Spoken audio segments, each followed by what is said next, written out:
Olá, muito boa noite para você. Hoje é segunda-feira, 5 de março.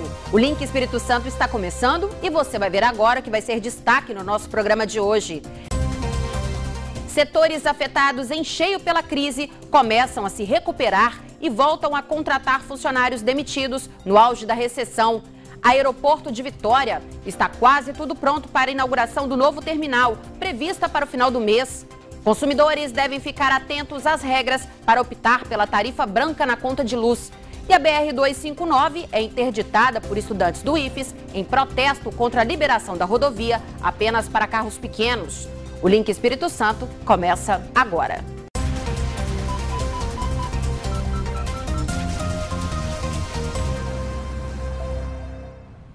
Muito obrigada pela sua companhia nesta segunda-feira. Bom, o Espírito Santo já dá sinais de que está saindo da crise e, com isso, vários setores recuperaram o otimismo, entre eles o da construção civil. Novos empreendimentos estão saindo do papel e, com isso, as empresas estão apostando na recontratação de funcionários demitidos no auge da crise. No ano passado, a economia capixaba cresceu 1,5%, acima da média nacional, que foi de 1,04%. Dando sinais de que está voltando a crescer. O mercado, aos poucos, vem recuperando os postos de trabalho que perdeu com a crise.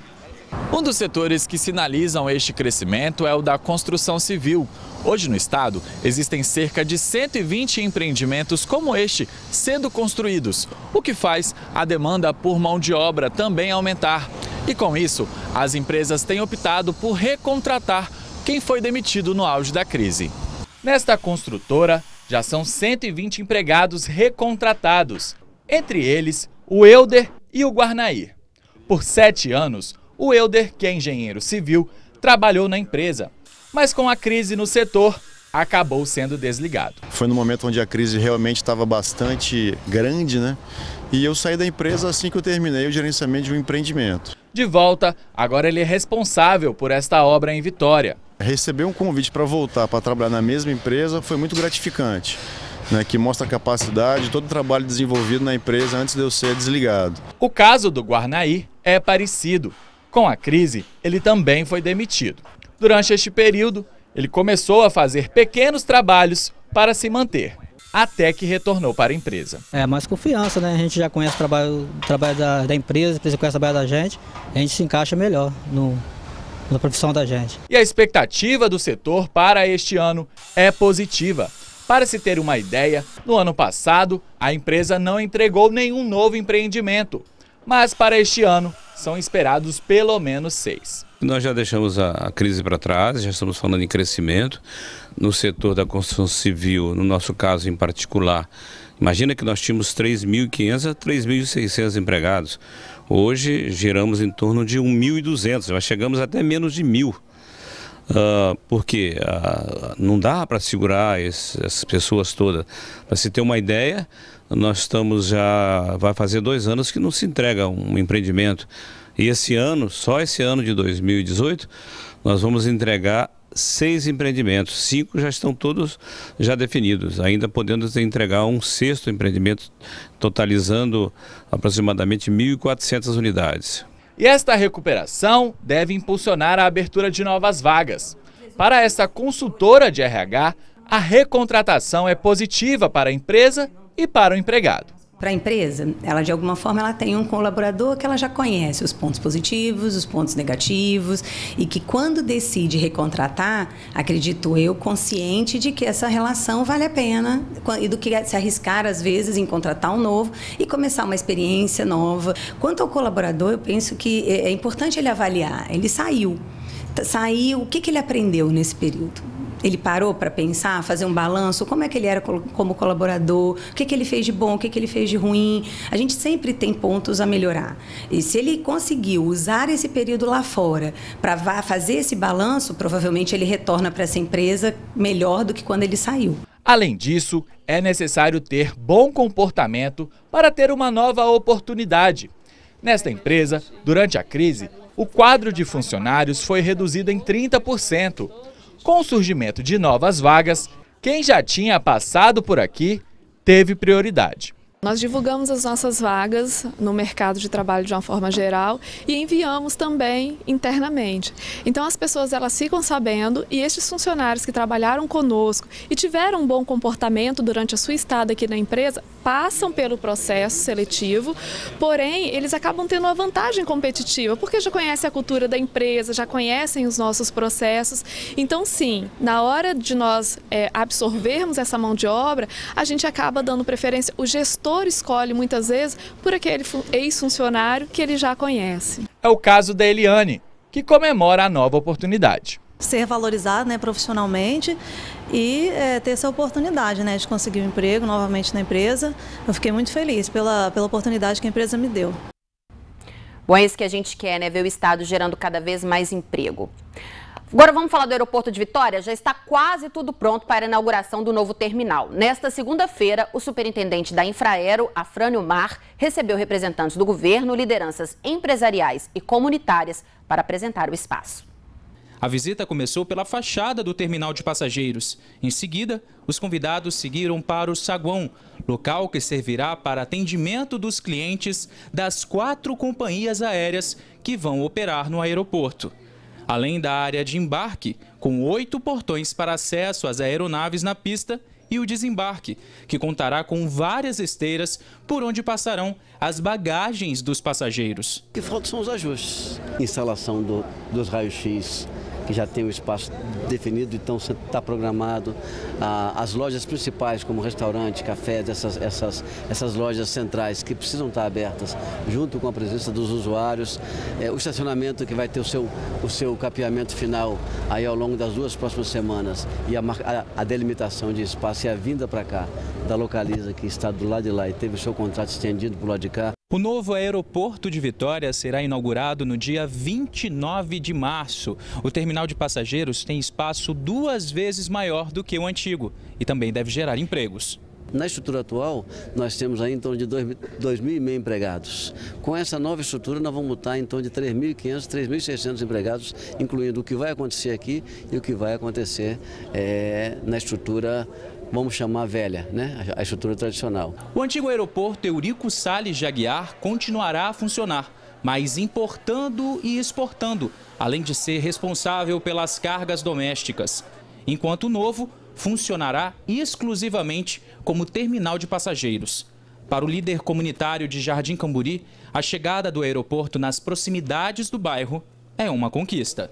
A gente já não tinha nem mais esperança, entendeu? Porque sempre nos entrelaços, alguma coisa, né, que ficava embaraçando, mas hoje a gente sai daqui com a missão cumprida de que realmente está terminando e é um aeroporto que vai trazer muitos turistas para aqui, vai gerar muitos empregos, com certeza. Só reforçando que a data marcada para a inauguração do novo aeroporto é 29 de março. Bom, agora a gente vai para o nosso primeiro intervalo e a seguir você acompanha uma entrevista com a promotora de justiça Cláudia Garcia, coordenadora do NEVID, o Núcleo de Enfrentamento à Violência Doméstica e Familiar. Então não saia daí que o Link Espírito Santo volta já.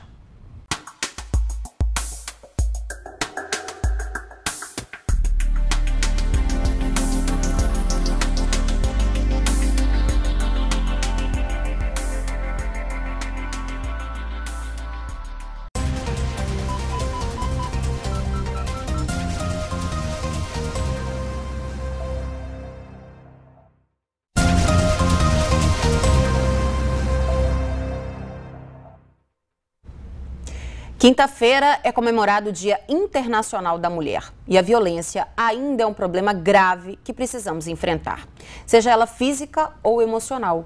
Esse é o assunto da entrevista de hoje do Link e eu converso agora com a promotora de justiça Cláudia Garcia. Ela é coordenadora do NEVID, o Núcleo de Enfrentamento à Violência Doméstica e Familiar. Doutora Cláudia, muito boa noite, mais uma vez bem-vinda ao Link. Obrigada pelo convite. Doutora, esse ano 21 mulheres foram assassinadas já aqui no Espírito Santo. Nós ainda estamos no mês de março. É um número alarmante. Os nossos números, eles continuam muito altos. Aliás, eu vou até retificar. uma morte de uma mulher Sim. já é uma falha. Sim. Porque a gente não está falando de um furto, de um roubo, a gente está falando de um crime que acontece dentro de casa. A gente está falando de um crime que acontece pelas mãos daquela pessoa com quem você tem uma relação íntima de afeto, ou já teve, uma pessoa com quem um dia você construiu sonhos, tem filhos. Então, a morte de uma mulher já demonstra que o dado é alarmante. É um problema gravíssimo, né? Dados do Tribunal de Justiça mostram que a cada meia hora é aberto um processo de violência contra a mulher aqui no estado. E se você for ver que o IPEA, que é o Instituto de Pesquisa Econômica e Aplicada, eles nos indica que as mulheres demoram até 10 anos para romper com o silêncio para fazer a primeira denúncia. Ou seja, então imagina a subnotificação que nós temos. Provavelmente o número de mulheres que sofrem violências é muito maior. Então, quer dizer, o número é fora da realidade, né? Sim, com certeza. As agressões mesmo sexuais, né, as violências sexuais que as mulheres sofrem, quando você compara o dado da saúde com os dados da segurança pública, a gente verifica que apenas 10% dos casos são reportados à polícia. Hoje, infelizmente, mais uma família enterra uma jovem, uma menina de 20 anos, a Adriele. O principal suspeito pela morte é o namorado. Até quando, doutora Cláudia, a gente vai ter que noticiar esse tipo de caso? Aonde nós estamos errando? Aonde que está a falha? Nós do Ministério Público do Estado do Espírito Santo, desde 2009, que nós temos um núcleo de enfrentamento à violência contra a mulher. Em 2012, esse núcleo ele foi reformulado, tá? Nós interiorizamos as ações do nosso núcleo e hoje a gente atua prioritariamente com o fomento de políticas públicas.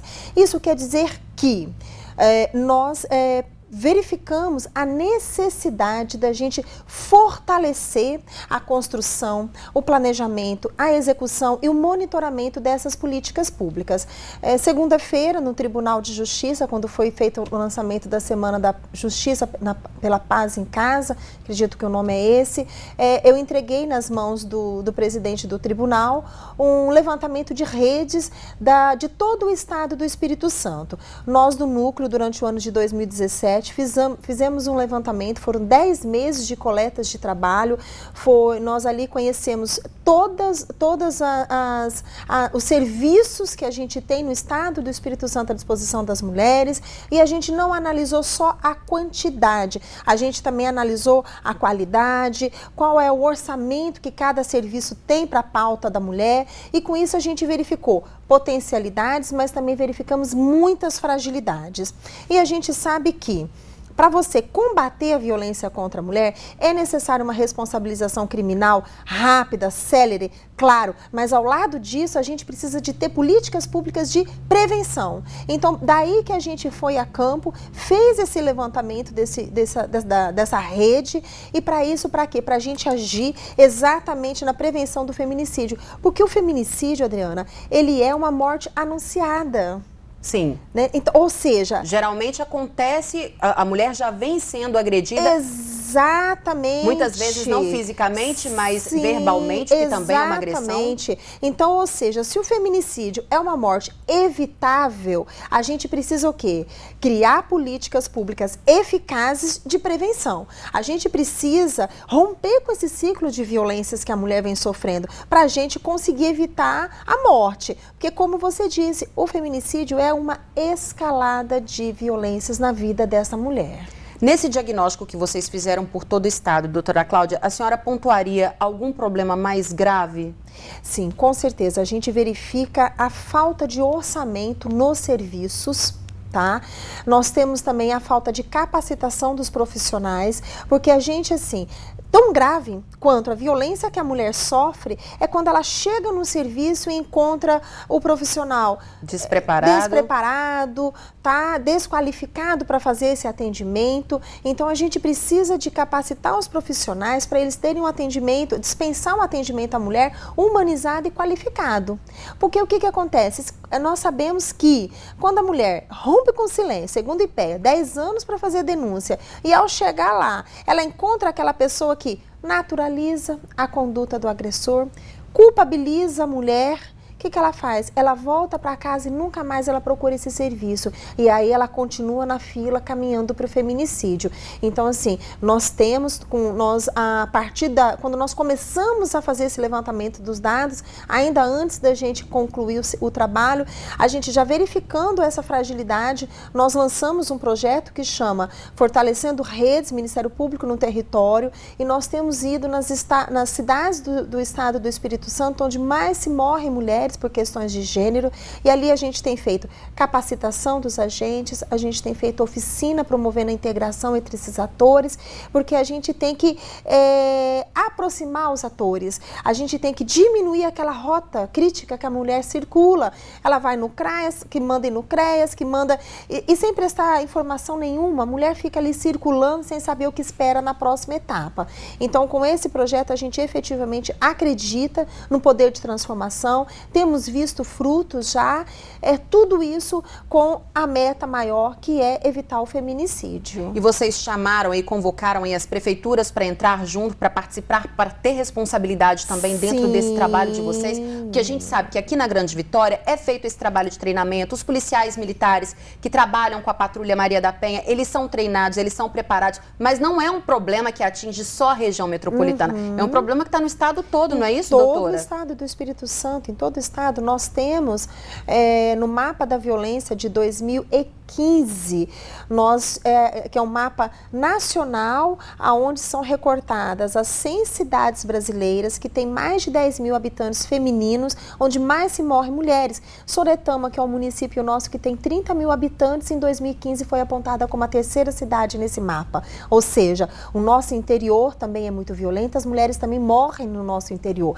Nós tínhamos no mapa de 2015, agora deve sair de 2018, nós tínhamos lá ainda Baixo Guandu, que é uma outra cidade pequena, ou seja, o problema não está na Grande Vitória. Então, o que nós fazemos? Nós ficamos de 2 a 3 dias em cada comarca, fazemos essas reuniões com os técnicos, oficinas, fazemos visitas técnicas para verificar as fragilidades dos serviços e no último dia nós chamamos os gestores. Aí é o momento que a gente senta com os secretariados e com o prefeito. Tá?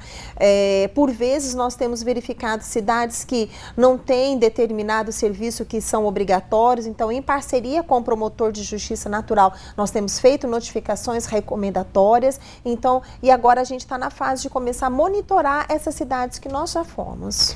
Bom, além de ser um problema que não está só na Grande Vitória, depois do caso da doutora Milena Gotardi, eu acho que ficou bem claro para todo mundo que é um problema que atinge todas as classes sociais, todos os níveis de escolaridade. Então, assim, a doutora Milena, pelos relatos, ela já sofria violência, uma médica, uma pessoa instruída, mas é o problema de romper o silêncio, né, doutora Cláudia, que tem que ser o primeiro passo. E você apontou 2 questões aí extremamente importantes. Primeira, é uma das formas da violência que ela sofria, que é a violência psicológica. Por vezes, as mulheres e a sociedade só reconhecem a violência física, aquela que deixa marcas aparentes, tá? E quando a gente lê aquela triste carta, dolorida para nós mulheres, deixada pela doutora Milena, a gente verifica ali relatos de uma violência psicológica que, por vezes, é até mais grave do que um tapa, um empurrão. Quando a gente conversa com as mulheres, a gente verifica que elas falam o quanto que, quando ela se reconhece como vítima, o quanto que aquilo causou mal muito maior do que um tapa do empurrão. Inclusive, a Organização Mundial de Saúde aponta a violência psicológica como um dos fatores que leva ao suicídio da mulher. Então, ali, assim, é muito importante a gente chamar a atenção para essa forma de violência. E também a outra questão apontada por você é o fato da violência contra a mulher ser altamente democrática. Ela atinge a todas as classes sociais, ela atinge a todas as raças, todas as mulheres de todas as religiões. A gente teve casos de notáveis, né? Temos lá a Luísa Brunet, que, sim, aliás, ela já fazia um trabalho bacana de empoderamento, mas agora ela levantou mesmo a bandeira. Se expôs, né? Teve a coragem de se expor. Que isso é extremamente importante, isso fortalece outras mulheres quando as mulheres se identificam, quando outras mulheres têm coragem de romper com o silêncio. Então, é muito importante aquela questão dela. E pelo mundo afora, pelo Brasil afora, a gente tem visto famosas, artistas, mulheres ricas, Então a gente vê também que não tem nada a ver com a questão econômica. Como tá? se acreditava no passado, né? Que a mulher mantinha aquela relação por uma dependência econômica. Hoje a gente vê que é muito mais emocional. Na verdade é uma série de fatores. Por vezes, como a gente conversou aqui no início, a mulher tem um vínculo afetivo com esse homem, ela tem um filho, como estava ali na carta da médica, ela não queria denunciá-lo, porque isso iria trazer um prejuízo profissional a ele, como ele era pai dos 2 filhos dela, então ela não queria trazer esse prejuízo. É a esperança da mudança, são pressões da família, porque por vezes ainda nós encontramos familiares que dizem, que falam, né, para as mulheres, olha, minha filha é assim mesmo, aguenta, ele tem é o que pai manter do seu o casamento. Filho, tem que manter o casamento, conforme vai ficando mais velho, melhora.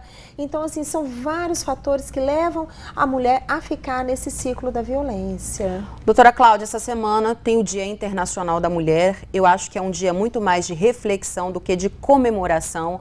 A gente ainda tem muitos direitos a conquistar, né? E o que a senhora diria hoje, qual é o conselho que a senhora daria para a mulher que está nos assistindo e que passa por esse problema da violência? O que a gente vê?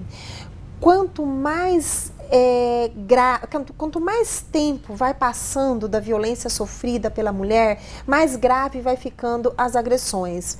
Ou seja, o ciclo da violência, ele passa por fases, tá? A primeira fase é a construção da tensão, que é onde começa a ter aqueles xingamentos, controle do celular, controle do horário da mulher chegar em casa, da roupa, desqualificar a comida que ela fez, a educação com os filhos. Depois nós vamos para a fase seguinte, que é a fase da agressão, apesar que essa primeira fase, por vezes, a gente encontra a violência psicológica, mas a explosão, ela vem mesmo com as agressões físicas, mas depois vem essa lua de mel. E na lua de mel, o homem se arrepende, promete mudança, e a mulher que não quer muitas vezes romper com o relacionamento, ela quer o quê? Que o direito humano dela viver sem violência seja garantido. Aí ela vai e perdoa. Então, o que as pesquisas mostram, né? A academia, os estudos têm mostrado que a cada vez que esse casal passa por esse ciclo, as violências ficam mais graves. Não então, somos nós que estamos dizendo, né, doutora? Não, vou deixar isso bem claro. É pesquisa, é estudo sério. Estudos sérios que nós temos no nosso país. Então, é importante que as mulheres rompam quanto mais cedo com esse ciclo.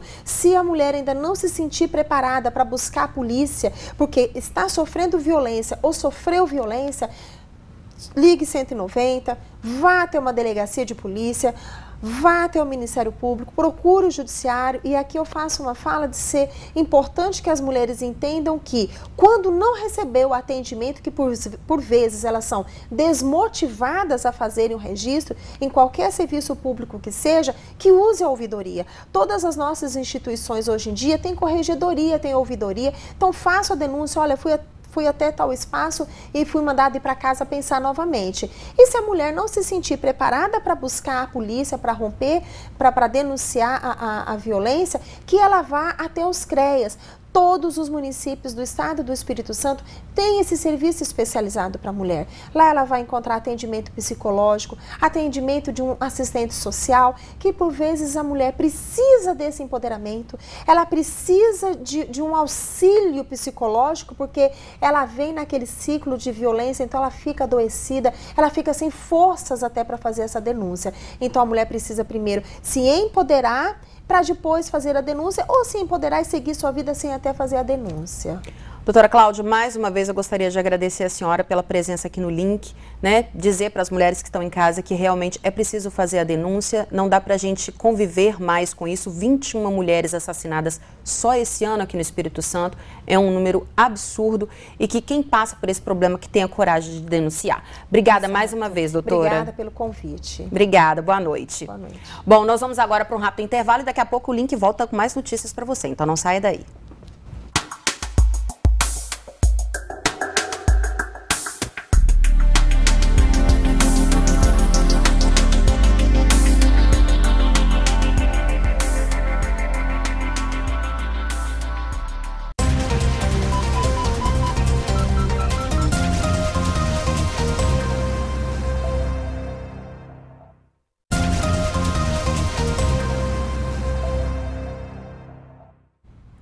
Estamos de volta com o nosso link. Agora nós vamos à nossa redação com a Carol Monteiro, que tem outras notícias desta segunda-feira pra gente. Oi, Carol, muito boa noite para você. Boa noite, Adriana. O corpo de um homem foi encontrado carbonizado dentro de um veículo completamente destruído pelo fogo em um lixão do bairro Guaranhuns, em Vila Velha. O carro teria sido roubado na última sexta-feira. Próximo ao veículo queimado, peritos da Polícia Civil encontraram um galão que também teria sido utilizado para colocar fogo no carro. Com a vítima estava um celular que ficou totalmente danificado com as chamas. Ele foi recolhido para análise e, de acordo com a polícia, além de carbonizado, o homem estava com 2 perfurações, uma na cabeça e outra na nuca, todas provocadas por disparos de armas de fogo. Em nota, a Delegacia de Crimes contra a Vida de Vila Velha disse que demais informações não serão repassadas no momento para não atrapalhar as apurações dos fatos.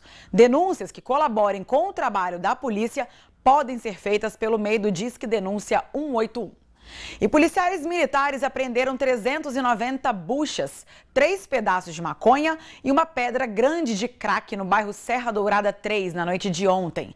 Durante o patrulhamento no local, os militares receberam a informação de que indivíduos estariam embalando entorpecentes em uma mata do bairro. Ninguém foi localizado, porém as drogas foram encontradas, apreendidas e entregues na 3ª Delegacia Regional da Serra. Bom, e a polícia ainda procura o suspeito de matar a jovem Adriele Mendonça Pereira, de 20 anos, em Vila Velha. Rubens de Almeida Júnior, de 22 anos, companheiro da vítima, teria usado o fio de um carregador de celular para enforcar a jovem. Hoje de manhã, no velório de Adriele, o pai da jovem pediu justiça para o caso e a prisão do suspeito. A polícia não divulgou mais informações para não atrapalhar as investigações. E uma oportunidade para quem está de olho nos concursos. O Banestes divulgou o edital e vai realizar o concurso público para a formação de cadastro de reserva em diversos cargos de nível médio e superior. Os salários variam de acordo com o cargo e chegam a R$ 3.800. As inscrições começam nesta quinta-feira, dia 8 de março, e só podem ser feitas pela internet. O prazo termina no dia 5 de abril. Adriana. Obrigada, Carol. Bom, desde o começo do ano, os consumidores podem optar pela tarifa branca, que pode ajudar a economizar na conta de luz. Mas antes de fazer a opção, é preciso ficar atento às regras. Veja na reportagem de Rodrigo Schroeder. Casas e comércios que consomem mais de 500 kWh por mês podem se beneficiar com a nova tarifa branca. Nessa tarifa, a energia consumida das 10 da noite até as 4 da tarde será mais barata e mais cara no horário considerado de maior consumo, que é entre 5 da tarde e 9 da noite. De acordo com a Agência Nacional de Energia Elétrica, ANEEL, para aderir à tarifa branca, os consumidores deverão fazer um pedido junto às distribuidoras. Nada muda para quem não optar por essa modalidade. E para saber se a nova tarifa é ou não vantajosa, os consumidores devem analisar os horários em que eles mais utilizam energia elétrica. É o que recomenda este economista. Segundo as estimativas da Agência Nacional de Energia Elétrica, um consumidor que conseguir, por exemplo, deslocar 2 banhos, para o horário fora desse horário de pico, de 17 às 21, e passar para um horário anterior, isso representaria uma economia de até 5% na conta. Mas se por acaso a pessoa fizer a mudança da tarifa e continuar tendo o mesmo padrão de consumo, há um risco também dele ter um acréscimo de até 10%, porque nesses horários de pico a tarifação ela passa a ser muito mais punitiva. Então, cada consumidor precisa avaliar o seu padrão de consumo, verificar se é ou não possível fazer um consumo maior fora desse horário de 17 às 22 e, caso a pessoa verificar essa possibilidade, aí sim torna-se uma opção vantajosa. Há 9 meses à frente deste salão infantil, a Ana Angélica sabe bem o peso que a conta de luz tem no orçamento do estabelecimento. Aqui, a água do lavatório é quente. E não é só isso. Para as crianças se entreterem, tem videogame e o gasto é alto. O ar-condicionado fica ligado praticamente o dia inteiro, o videogame funciona o dia todo, o lavatório, que também é um gasto de energia considerável, que é considerado parecido com chuveiro elétrico, também funciona bem durante o dia. Agora, com a tarifa branca, ela vai estudar a possibilidade de trocar a tarifa da conta de luz e economizar. De 5 às 19 também é um horário de maior movimento aqui para a gente. Então, eu realmente vou ter que analisar quanto de quilowatts que a gente gasta nesse período para poder ver se realmente vale a pena mudar para tarifa. E se o consumidor se arrepender da escolha, vai poder voltar atrás. Caso o consumidor verifique que ela não foi uma opção vantajosa, ele vai ter também a opção de voltar para a opção de tarifação normal. Então, essa flexibilidade também é algo vantajoso, que vai permitir a pessoa comparar se é melhor uma alternativa ou outra. A gente vai agora para mais um rápido intervalo e na volta tem as notícias de todas as regiões do estado, então não saia daí. Link Espírito Santo, sempre ligado em você.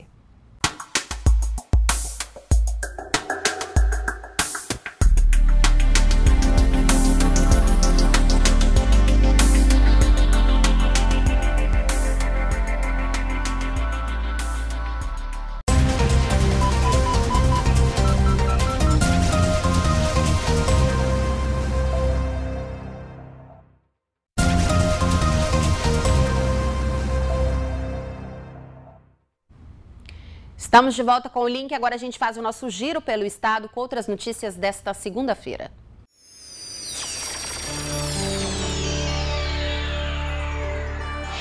Olá, boa noite para você que nos acompanha aqui no Link Espírito Santo. E segue a novela da BR-259 na altura do quilômetro 79. Está liberado desde a última sexta-feira para trânsito de veículos de pequeno porte. Depois que as pedras rolaram no último dia 6 de fevereiro, os motoristas tiveram que enfrentar muitos transtornos num desvio pela ES 446, pegando inclusive um grande trecho de estrada de terra. Para os caminhoneiros, o problema continua. E hoje pela manhã, pais de estudantes que não conseguem passar com o transporte coletivo fizeram um manifesto no local. E após esse protesto, ficou definido que também a passagem de veículos com carga máxima de até 10 toneladas será permitido. Após quase um mês de interdição, devido ao deslizamento de pedras, a BR-259, no quilômetro 79, foi liberada. O trecho liga o município de Baixo Guandu à Colatina e desde a última sexta-feira, veículos pequenos estão autorizados a passar no esquema de pare e siga. Pra gente foi bom, né? Mas o ruim é os alunos, né? Tem um monte de gente aí pra trás aí que não passava, tem que pegar a estrada de chão, tem gente que acorda de madrugada, né? Somente automóveis de pequeno porte estavam autorizados a passar. Mas após um protesto realizado nesta manhã, veículos que pesam até 10 toneladas poderão trafegar pelo local. Na manhã desta segunda-feira, por volta das 6 horas, pais e alunos do IFES Campus Itapina, que utilizam esta rota para chegar até a instituição, organizaram uma manifestação bloqueando a BR. Após acordo com representantes do DENIT que estavam aqui no local, eles liberaram a pista por volta das 9 horas da manhã. 2 balanças foram instaladas no local. Os veículos maiores serão pesados. Aqueles com peso de até 10 toneladas serão liberados. Caso contrário, terão que dar meia volta e retornar de onde vieram. Apesar da via liberada, muita gente ainda está insatisfeita. Péssima, porque o tanto que nós ficamos sem condição de passar, a situação que está meu carro de passar pelaquela estrada lá é horrível. É um caos, né? Isso aí é o seguinte, já podia ter previsto isso aí há muito tempo. Porque toda vez que chove, corre risco de correr pedra, deslizar a pedra. Então isso aí tem muito tempo que está acontecendo isso aí. Já podia ter resolvido há muito tempo. Tá certo que é uma obra muito grande. Agora vamos ver que se resolve, né? As obras no trecho continuam e ainda não há previsão para que a pista seja totalmente liberada. Tá aí, portanto, a partir de agora também permitida a passagem de veículos pesando até 10 toneladas. Vamos ficar aqui aguardando novas informações para saber quais serão os próximos capítulos dessa novela da BR-259 lá no quilômetro 79. Aqui entre Colatina e Baixo Guandu. Essas são as informações aqui da Princesa do Norte Capixaba. Vamos agora para o município de Linhares.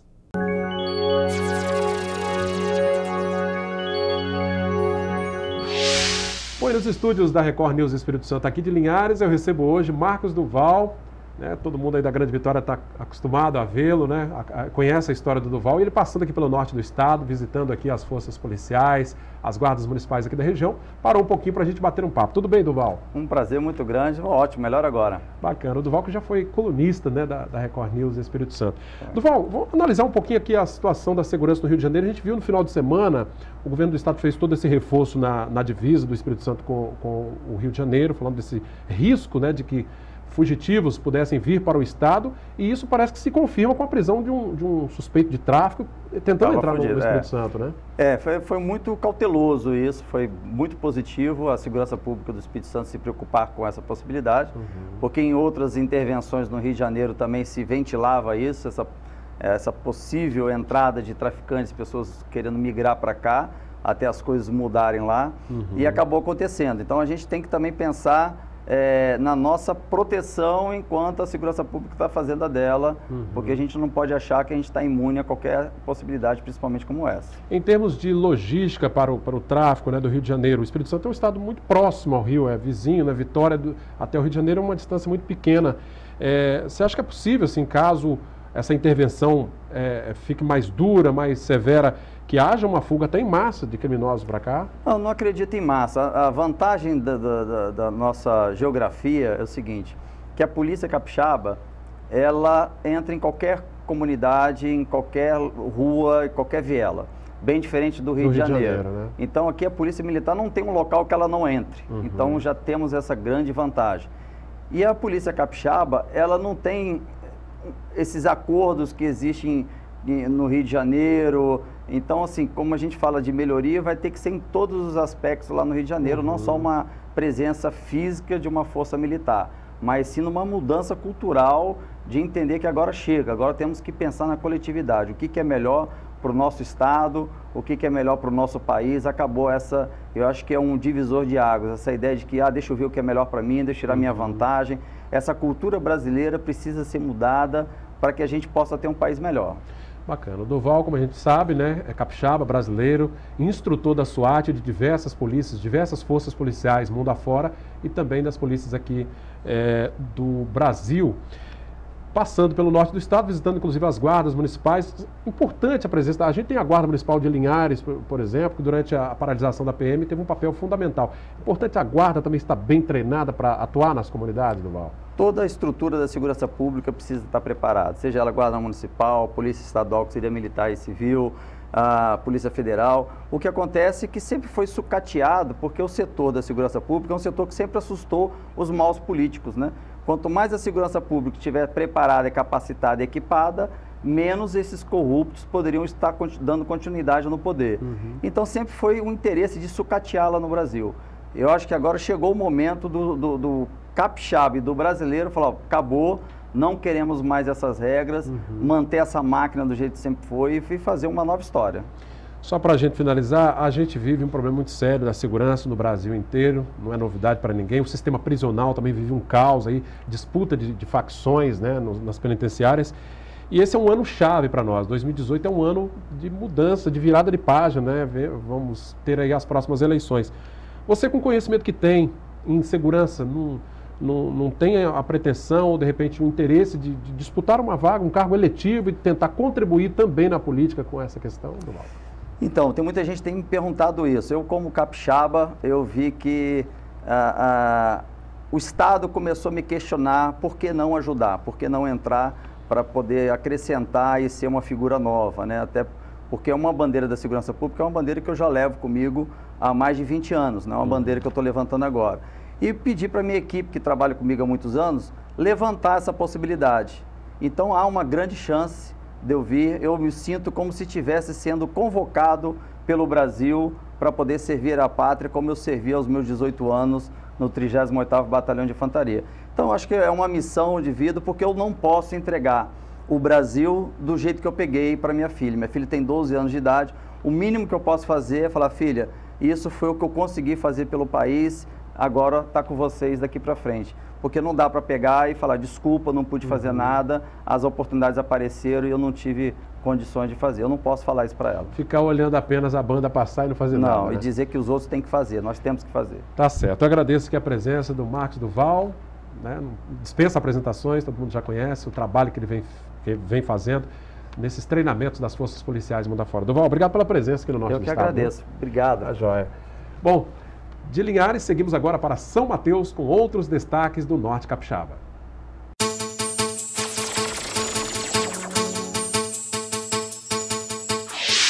Olá, boa noite. Nos destaques de São Mateus e região do Link Espírito Santo, nós vamos falar da morte de um jovem de 17 anos enquanto jogava bola em um campo de futebol na Cobrais, distrito de Conceição da Barra. Ele foi socorrido pelos amigos, encaminhado para uma unidade de saúde, mas não resistiu e acabou morrendo. E aí acende a luz de alerta. Será que devemos de passar por uma avaliação médica antes de qualquer tipo de atividade física? Nós fomos conversar com o cardiologista Dr. Adriano Freitas. Vamos conferir. A doença cardíaca ela se apresenta em qualquer idade, em qualquer faixa etária, né? Existe, óbvio, a prevalência de doenças coronarianas, que é infarto, numa idade mais avançada, mas elas podem acontecer mais precocemente. Mas a causa mais comum em jovem são arritmias cardíacas, né? Existem algumas arritmias que são ocultas, que a gente não consegue detectar num exame usual, um exame de rotina, que às vezes levam o paciente ao óbito precocemente. O que é arritmia? Arritmias são batimentos fora do ritmo normal do coração, em que o coração ele bate rapidamente ou às vezes ele causa um bloqueio nos batimentos do coração, principalmente esse bloqueio leva a uma parada cardíaca. Isso, se não for atendido rapidamente, né, leva o paciente à morte súbita. Nós já tivemos vários casos, principalmente de adolescentes, né, de atletas adolescentes aqui do estado. Esse final de semana, mais um atleta acabou morrendo em campo. É possível prevenir? É possível prevenir. Como eu disse, tem algumas arritmias que são difíceis de detectar num exame de rotineiro, né? Mas a grande maioria das doenças cardiovasculares são passíveis de prevenção, né? Com um exame simples, um eletrocardiograma, um teste de esforço, uma avaliação clínica bem feita, é capaz de detectar aí 90% das patologias. Existem aquelas patologias que vão passar, mesmo você fazendo os exames todos rotineiramente, eles dando também um resultado normal, vai passar. Você não consegue detectar todas as doenças, né? Mas a grande maioria são passíveis de prevenção. Tem pessoas que de uma hora para outra resolvem fazer exercícios, outros preferem academia, outros vão fazer caminhada, outros começam a correr. Qual o conselho que o senhor daria para essas pessoas? Independente da idade, o ideal é que todos façam uma avaliação clínica, mesmo que seja simples, né? Uma avaliação clínica, um exame físico, dependendo da idade, um eletrocardiograma, já ajuda bastante, diminui bastante o risco para a atividade física. O médico também faz um alerta que, independente de fazer ou não atividade física, é importante manter todos os exames em dia. Dependendo da idade, né, é importantíssimo que faça, né, porque o risco já de doença coronariana já começa a aumentar muito a partir dos 40 anos de idade, principalmente em homem, né? Então, uma avaliação clínica, uma avaliação cardiológica um pouco mais completa, ela é sempre prudente, né? E, independente de fazer atividade física ou não, é preconizado uma avaliação cardiológica a partir dos 40 anos, principalmente anual, né? Fazer os exames de sangue, colesterol, triglicerídeos, glicose, fazer um eletro. Isso tem que fazer parte da rotina, né? Exatamente para a prevenção de doença cardiovascular. Uma boa parte das doenças cardiovasculares são assintomáticas, né? O paciente não sente nada, né? E muitas vezes o paciente não sentindo nada, ele não procura, né? E prevenindo, você consegue detectar essas doenças e tratar a tempo, né, delas não causarem nenhuma complicação. O fisiologista Franklin Jordan é da mesma opinião. Antes de entrar na academia, é preciso fazer a avaliação médica ou ter uma avaliação médica em mãos para ser bem-sucedido nas atividades físicas. Primeiro, a gente orienta que a pessoa, se tiver algum histórico de alguma doença cardiovascular, algum histórico de lesão muscular, articular, ela traga um laudo médico. Depois essa pessoa passará por uma avaliação física, uma anamnese completa, para a partir daí está determinando que tipo de treinamento é melhor para ela, que tipo de restrição ela pode ter de acordo com a sua necessidade. Às vezes a gente se engana e acha que a gente está bem, jogando bola todo fim de semana, pedalando, nadando, surfando, a gente está bem de saúde. Então é bom a gente avaliar sempre em que estado a gente está. Passar por uma avaliação médica, por um cardiologista, por um ortopedista, para a partir daí a gente está orientando melhor o aluno e dizer se ele está apto a praticar aquele tipo de atividade física que ele necessita. Independente de fazer ou não qualquer atividade física, estão aí as recomendações importantíssimas.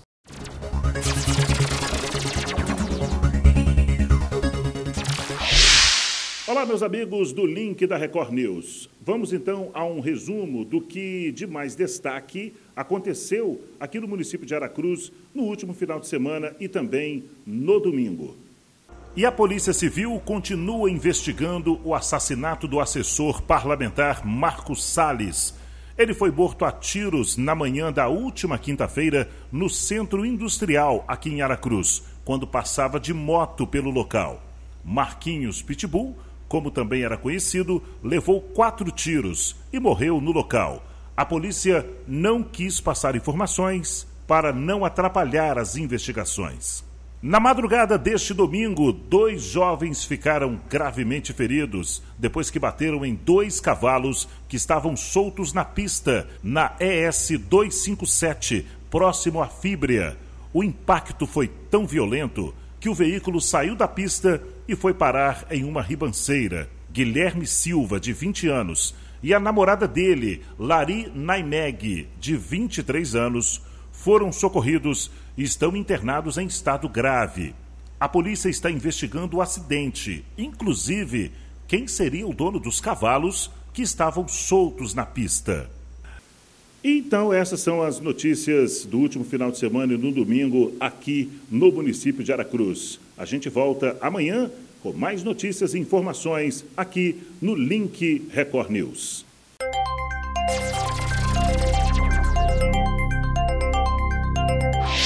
Olá, boa noite. E um batizado de uma igreja evangélica acabou em tragédia nesse final de semana. Um adolescente de 12 anos morreu afogado em Santa Maria do Norte, zona rural de Jerônimo Monteiro.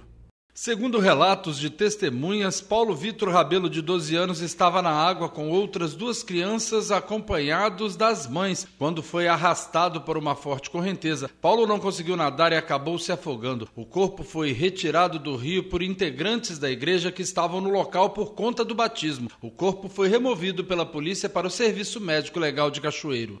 Um adolescente de 16 anos foi morto a tiros no bairro Abelardo Machado, em Cachoeiro. O crime aconteceu por volta da 00:30. De acordo com os moradores, alguns indivíduos efetuaram disparos contra Caio Pinheiro da Silva, que chegou a ser socorrido para a Santa Casa, mas não resistiu e morreu. O caso está sendo investigado pela polícia. E a Polícia Rodoviária Federal prendeu, através da Operação Égide, na BR-101, no quilômetro 461, o acusado de tráfico Wellington Santos Vieira. Ele é foragido do sistema prisional de Sergipe e é acusado de matar um capitão da Polícia Militar daquele estado em novembro de 2016. Atualmente, ele estaria atuando no tráfico de drogas no Rio de Janeiro. O procurado estava em um táxi com placa de Vitória, acompanhado de uma mulher que também foi presa. Olá, e nós vamos falar mais uma vez de cultura. Cachoeiro de Itapemirim está encerrando as comemorações dos 150 anos de emancipação política. Mas para falar um pouco sobre o encerramento dessa comemoração, eu recebo aqui no estúdio a Fernanda Merchide Martins, ela que é secretária de Cultura e Turismo aqui de Cachoeiro de Itapemirim. Seja muito bem-vinda ao Link Espírito Santo. Agora, secretária, explica para a gente, fala um pouquinho sobre esse fechamento desses 150 anos de emancipação da cidade. Eu fico muito feliz de estar aqui podendo falar um pouco de cultura. Os 150 anos foi o mote do ano passado todo. Ele começou com o 25 de março, com uma proposta da retomada dessa data como uma data cívica muito importante, e todos os projetos culturais da Prefeitura, todos os eventos foram voltados para esse fim. O mote era 150 anos Cachoeiro, mais que pontes, mais que ruas, numa retomada desse sentimento cívico, desse amor por Cachoeiro. Bom, e o fechamento desse ano, o lançamento de selos comemorativos, né? Fala um pouquinho desses selos para a gente. nós lançamos 2 selos comemorativos. Um de culminância desse projeto, 150 anos da cidade de Cachoeiro, que deixa registrado na história. O selo postal, ele é um registro histórico muito importante, e oportunamente lançamos um segundo selo comemorativo, que são 100 anos de Luz del Fuego, que é uma artista cachoeirense de vanguarda, uma artista cachoeirense de grande projeção nacional, com uma proposta muito inovadora para alguém que nasceu há 100 anos atrás. Tem um significado muito grande para a cidade, a Luz del Fuego? Muito grande. A Luz del Fuego é um ícone da imagem feminina, né? Do resgate desse empoderamento feminino. Mais do que isso, a Luz del Fuego foi uma ambientalista muito importante. A proposta de naturismo dela, que no século passado, né, no início do século passado, foi confundido com uma extravagância comportamental, na verdade foi uma proposta muito à frente do seu tempo, né? Ela foi pouco compreendida lá, mas está sendo devidamente homenageada agora. Pois é, olha, vamos mostrar para quem está em casa, vamos pedir a cinegrafista Edith Vanino, ver se ela consegue focalizar aqui para a gente. Olha só, são os selos, alguns selos que já foram lançados, mais os selos que foram lançados agora, esse ano. E aqui, ó, no cantinho, aqui está a Luz del Fuego. E desse lado de cá, alguns selos que já foram lançados. Olha só, bem bacana, né? Realmente é uma comemoração que realmente vale a pena. São 150 anos, né, de emancipação política. Tem-se que comemorar e deixar realmente muito bem registrado. Secretária, eu queria agradecer a sua presença aqui no Link Espírito Santo e dizer que, com certeza, esses selos já são um sucesso. Sim, com certeza. Muito obrigada. Obrigado. A gente que agradece a sua participação aqui. Bem, a secretária de Cultura e Turismo de Cachoeiro de Itapemirim, Fernanda Merchide Martins. Muito obrigado mais uma vez. E de Cachoeiro de Itapemirim, voltamos à vitória.